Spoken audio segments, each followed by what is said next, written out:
O deputado Merlong Solano está de volta.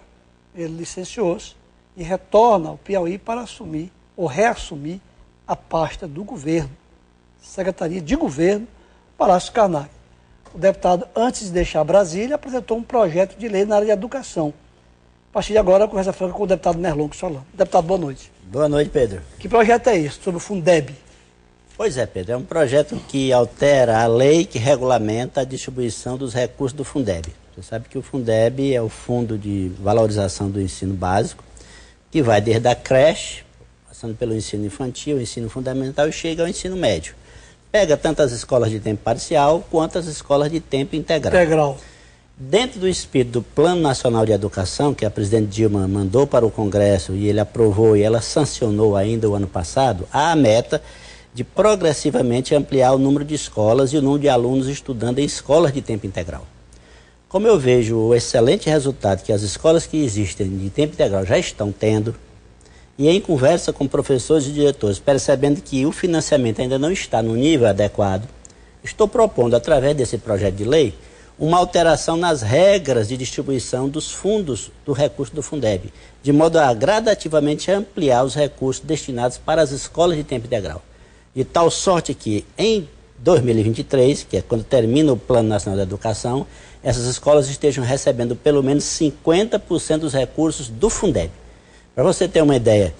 Hoje quanto é? Hoje, por exemplo, as escolas de tempo integral do Piauí recebem cerca de recebem exatamente R$ 3.349 por aluno matriculado. Se o critério de distribuição estivesse de acordo com o que eu estou propondo, elas estariam recebendo 3.864. Quase 4 mil. Portanto, um aumento significativo que já daria um suporte para a melhoria da infraestrutura. Porque o que eu percebo é o seguinte, Pedro, também com a experiência de professor e pelas visitas que fiz a diversas escolas, é que o fato do aluno passar mais tempo na escola já repercute numa melhoria da qualidade, numa melhoria do desempenho. Se aliado a isto nós tivermos condições de melhorar a infraestrutura e os recursos pedagógicos destas escolas, então nós teremos uma melhoria maior ainda. É o que nós conseguiremos fazer com essa ampliação dos recursos por aluno matriculado nas escolas de tempo integral. Ou seja, investir também na estrutura da escola, no professor. No professor, recursos pedagógicos, qualificação do corpo docente, atividades diversas, porque a moderna educação... Aliás, o nosso desafio... Ele é abrangente. Pois é, a moderna educação não pode ser só sala de aula. Não é. Não pode ser só giz ou pincel, né? Porque não está mais no tempo do giz, não é? Tem que ter diversos recursos, tem que ter diversos tipos de atividade, de modo a que o aluno se sinta atraído pela escola. Porque nós temos um aluno do século XXI. A nossa escola ainda é uma escola, digamos assim, padrão século XIX. E os nossos professores ainda são meio do século XX. Então nós precisamos diminuir essa distância entre a escola, o professor e o aluno.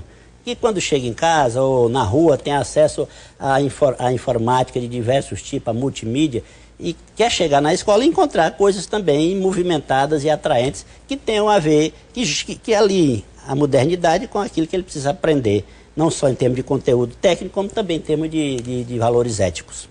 E esse projeto já foi lido? Então já apresentei, vai ser distribuído para as comissões, mesmo estando aqui procurarei acompanhar.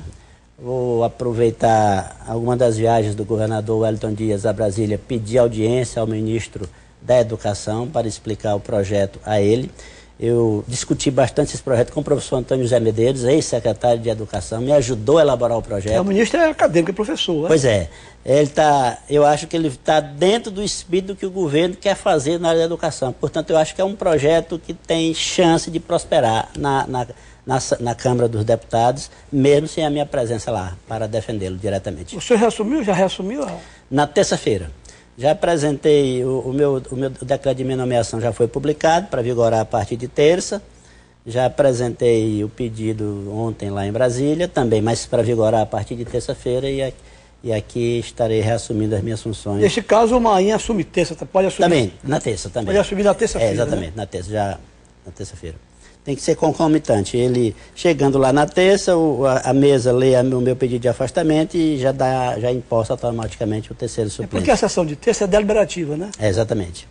Isso pode Por isso é assumir. que nós não fizemos logo na segunda, porque na terça não tem sessão. Na segunda não tem debate. Só atividades ordinárias de comissões, mas não tem sessão do plenário. Como foi essa votação lá? O senhor estava lá, essas últimas aí?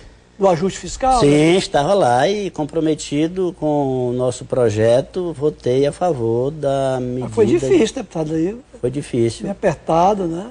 Teve gente do PT que não votou. Teve aí uns 5 ou 6 deputados que não votaram. Vicentinho foi um que não votou. O Vicentinho? Se absteve, se absteve. Se absteve, mas ele estava lá. Veja só, o que eu entendo é assim, Pedro.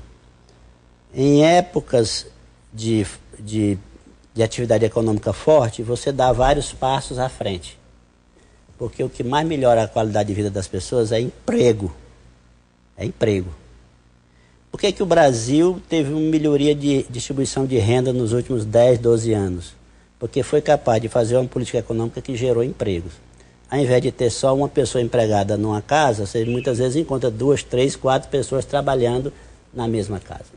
Então, até agora, o nosso governo teve sucesso em fazer políticas econômicas que conseguiram, até agora, minorar os efeitos da crise internacional. Mas ela terminou chegando, e chegou com força.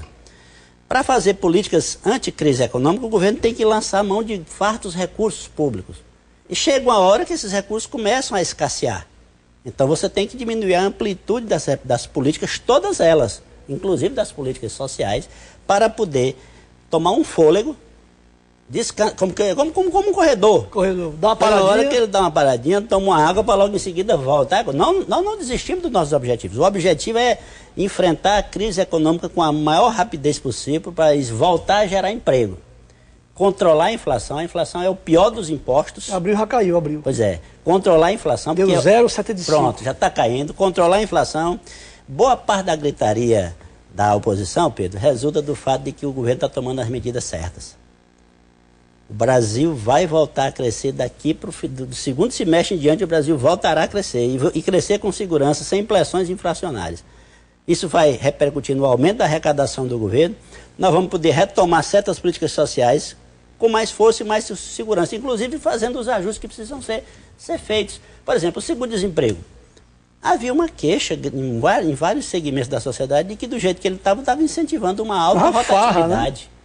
É uma farra. Tem que reconhecer. Certas políticas sociais precisam, de fato, de ajuste. Não é só por causa da despesa, não. O seguro-desemprego saltou de uma despesa de 11 bilhões em 2003, 2004 para 32 bilhões em 2013, Pedro. Do jeito que ia, daqui a pouco ele está gastando 50. 6 meses vai receber 3. Pronto. Então agora aumentou para 12. Em muitos países do mundo é 12. Tem países que é mais do que 12 meses para ter acesso ao seguro-desemprego. Então, primeiro, nós não tiramos nenhum seguro foi extinto. Nenhum dos direitos sociais anteriores foi extinto. Seguro-desemprego continua existindo, o seguro-defesa continua existindo, o abono salarial continua existindo. Eles foram ajustados a uma realidade em que a arrecadação do governo diminuiu, em que o governo tem que controlar as despesas, todas elas, para poder enfrentar a crise econômica e fazer o país voltar a crescer sem pressão inflacionária, que é o que todo brasileiro que tem juízo quer. Agora estou mexendo na pensão, né? Aposentadoria. Mas, de novo, sem acabar o direito, mantendo a pensão. Veja só, Pedro. Estava uma situação, por exemplo, o cidadão contribuía um mês para a Previdência, já adquiria direito a receber integral. Agora vai ser proporcional. Um cidadão já de idade avançada podia casar com uma jovem, casamento de pé de túmulo. Só para poder... Pé na cova. Casamento de pé na cova. Caso um dia morre no outro, ela recebia pro resto da vida. Pro resto da vida. Quer dizer...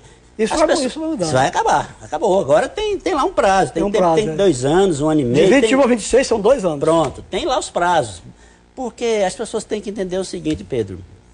O dinheiro do governo não é da presidente Dilma, não é do deputado, nem do senador, é da sociedade, moço. Quando um governo toma medida no sentido de proteger o dinheiro do governo, está protegendo a sociedade. Porque a sociedade paga 40% do que produz em impostos. E precisa desses impostos de volta. O retorno. Em investimentos e em serviços. E não em benefícios indevidos para um ou para outro. Porque o que se dá mais para um, falta para os outros.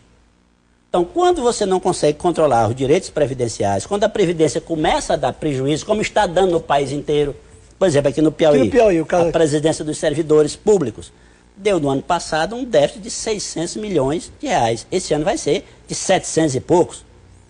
De onde é que sai esse dinheiro? Né? Do bolso do governador Elton Dias? Não, até porque ele não tem esse dinheiro. Nem do Rafael, porque também não tem, nem do meu.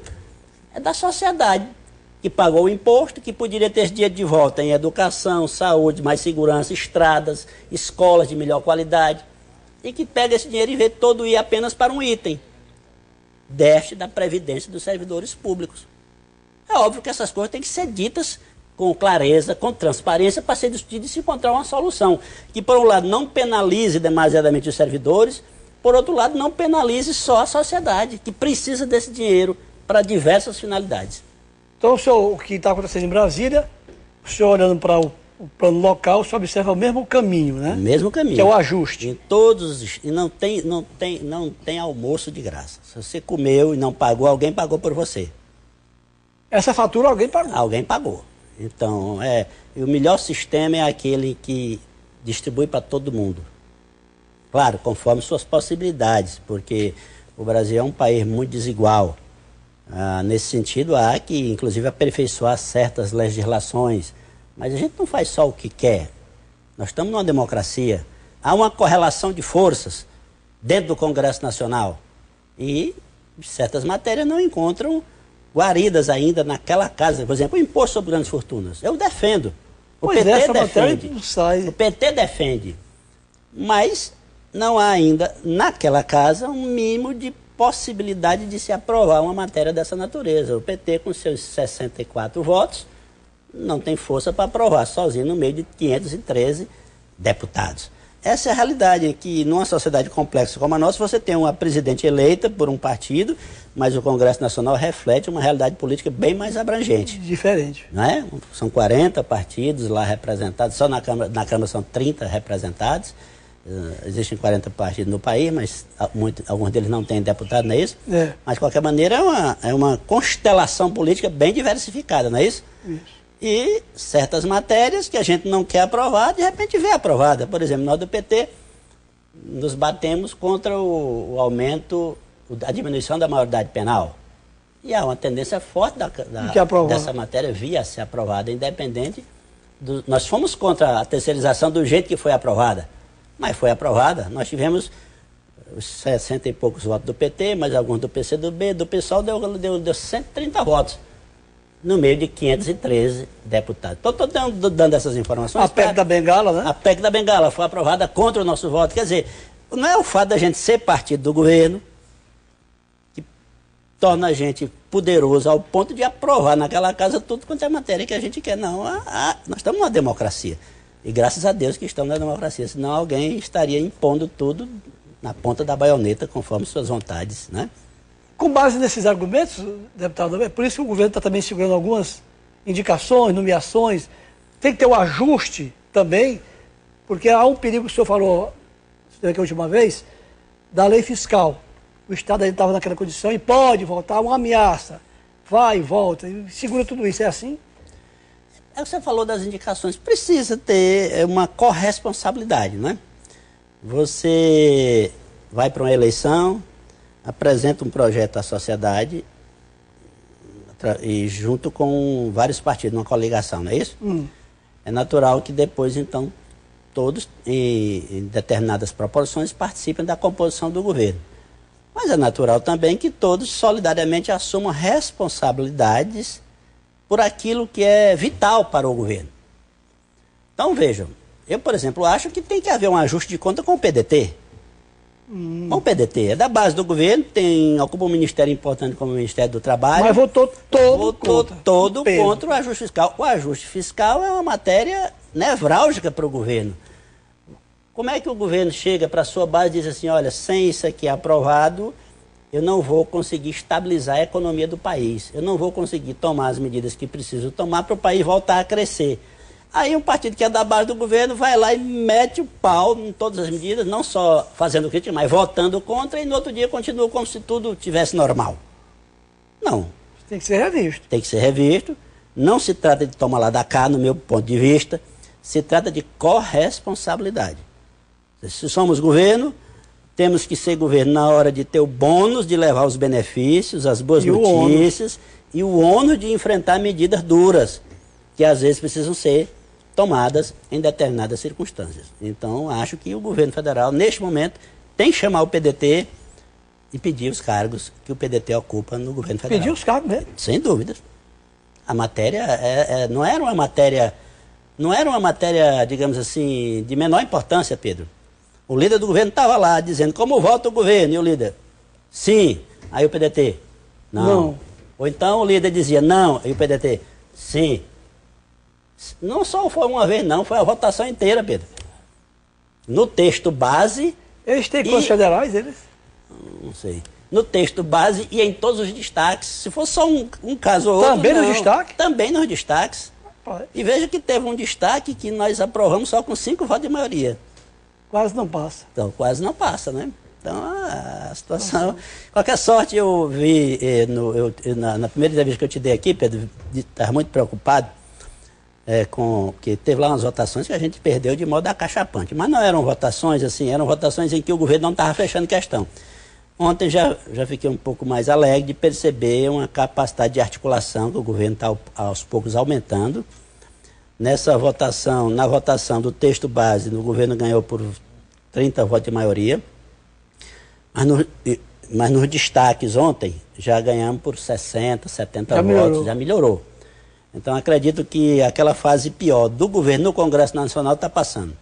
Acredito que a coisa vai funcionar assim, em certas matérias, por exemplo, na área de segurança, o governo não vai fechar a questão, mas na área econômica ou na área social, em alguns aspectos nevrálgicos para o enfrentamento da crise econômica, o governo vai fechar a questão e mostrar, como mostrou agora em relação ao seguro-desemprego, e mostrará em relação à Previdência, capacidade de aprovar, que isso é essencial para que a gente enfrente a crise econômica. Deputado Daronco Solano, muito obrigado pela sua atenção. Um abraço, Pedro. Bem-vindo. Agora aqui é de frente com o Pedro, né? O senhor voltou mesmo agora, né? Voltei. Terça-feira, já esperei aqui para falar das coisas do governo. Está no batente, do né? Estado. Muito obrigado ao senhor. Bom, eu vou encerrar